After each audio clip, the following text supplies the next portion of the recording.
Welcome back to the channel. Today, we're diving into an exciting new update in Discord that makes it easier than ever to view transferred links in your chats on PC. Let's get started. First things first, open your Discord app. Whether you're on a Windows or a Mac device, just double-click on the app icon and you'll be ready to go.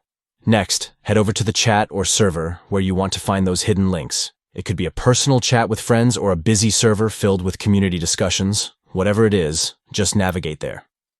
Once you're in the right chat, focus your attention on the search bar located at the top right corner of the page.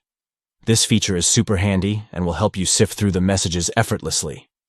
In the search bar, type "has link" and hit enter. This simple command will filter your messages, displaying only those that contain links.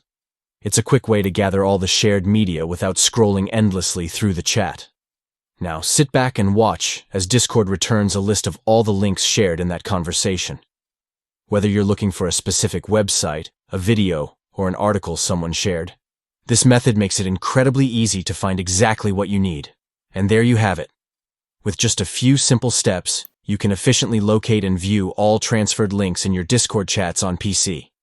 Make sure to check back for more updates and tips to enhance your Discord experience. Happy chatting!